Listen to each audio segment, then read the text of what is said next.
Here's a climate change impact that may not come straight to mind. Museums.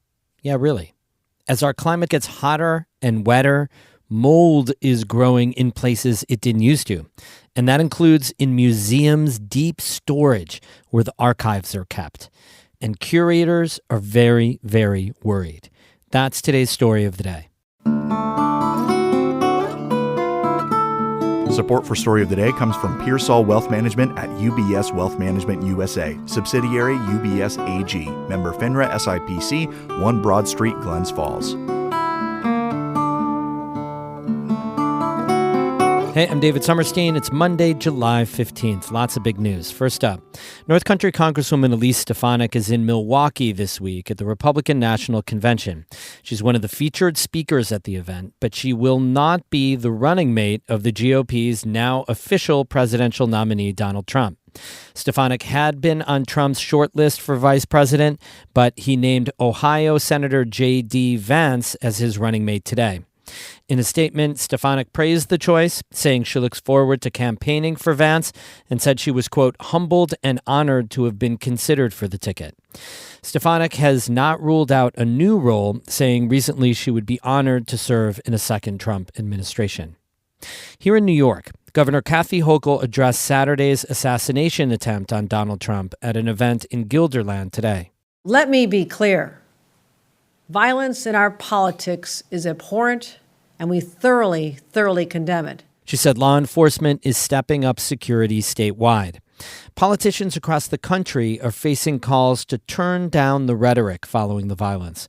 But as WNYC's John Campbell reports, Governor Hochul says she's been fair. Last month, the governor warned a Trump victory could cause the U.S. to, quote, descend into a dictatorship.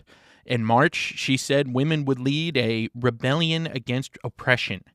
The Democratic governor says her remarks are fair game and based on Trump's proposed policies. None of them said to take up arms and harm another human being. None of them said go after a candidate. None of them said go after a president. Hochul also called the assassination attempt, quote, disgusting and cowardly. The governor says state police are increasing security at government buildings across New York. In Albany, I'm John Campbell for the New York Public News Network. Officials in Lewis and Essex counties say the recovery from last week's storm will be long and expensive. Public infrastructure like roads and bridges were damaged, and the storm also flooded homes and businesses. State officials are asking people to report those damages in a new survey. Emily Russell reports. The survey is aimed specifically at people in 4 New York counties: Lewis and Essex counties in the North Country, and Erie and Chautauqua counties in western New York. Those were the places hit hardest by last week's storm. The state wants to hear from people whose homes or businesses, or both, were damaged in that storm. The survey was published by the State Department of Homeland Security and Emergency Services. It asks for information like the location of the home or business that was damaged, what caused the damage, whether it was flooding or high winds or falling debris. It also asks what kind of insurance the property is covered by. The state says the survey is not a relief form. Filling it out isn't a way to get direct federal or state relief. Instead, it's a way for state and local officials to figure out what kind of federal relief to apply for. The storm is expected to have caused tens of millions of dollars in damage around New York State. Emily Russell, North Country Public Radio.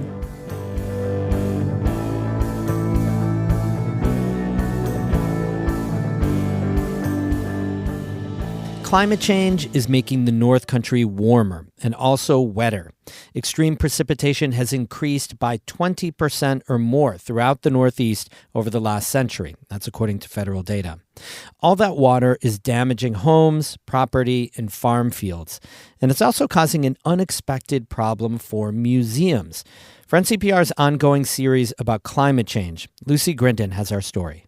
Kathy Tedford has worked at the art gallery at St. Lawrence University in Canton for over 3 decades. But last year, she saw something new in the archive, something terrifying. We'd never had mold in the 35 years I'd been here.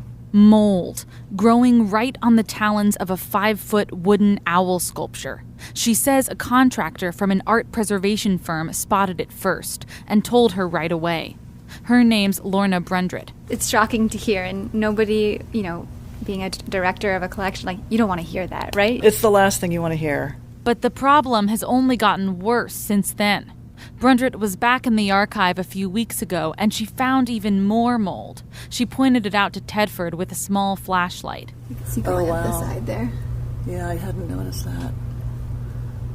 So this is a painted headpiece, elephant mask it's called, and there's just all the mold flowering up and down on the left. Tedford's face falls as she notices more and more mold spots. Brundrit says the mold was able to grow here because there's too much moisture in the air. They've been using small electronic trackers placed on shelves around the room to measure it. We're looking at a graph, and we're seeing this incredible fluctuation of relative humidity. The graph has 2 lines on it that show a safe range for moisture. And what we can see from this graph going back to 2022 is how much the relative humidity in this space is going outside of those boundaries. Jeremy Linden runs the preservation firm based in Brockport. It's called Linden Preservation Services. He's worked in libraries, museums, and archives all over the country and the region. So what's happening here is really just one example of what cultural heritage institutions around the North Country, around northern New England, have been dealing with for the last few years, and we see it manifest in different ways. Here it's sort of a long-term process. We're seeing this mold outbreak as a result of changing outdoor conditions over time. In other words, the humidity problem has a lot to do with climate change. As we see extremely wet events, storm events, wet summers, warm winters where it doesn't get as dry outside, the moisture content of the space just stays high and remains high. There's a law of physics that warm air can hold more moisture than cold air. So, as an atmosphere gets warmer, it can also get wetter. Linden says that's causing trouble for archives all over the country, especially in the Northeast and the Midwest. Actually, in Minnesota and Wisconsin, the problems are very similar to here. The challenges are very similar to here. The winters are different. The summers are hotter. The moisture content is higher. And too much moisture is really bad for antique objects. It corrodes metal finishes and causes cracks to form as materials expand and contract.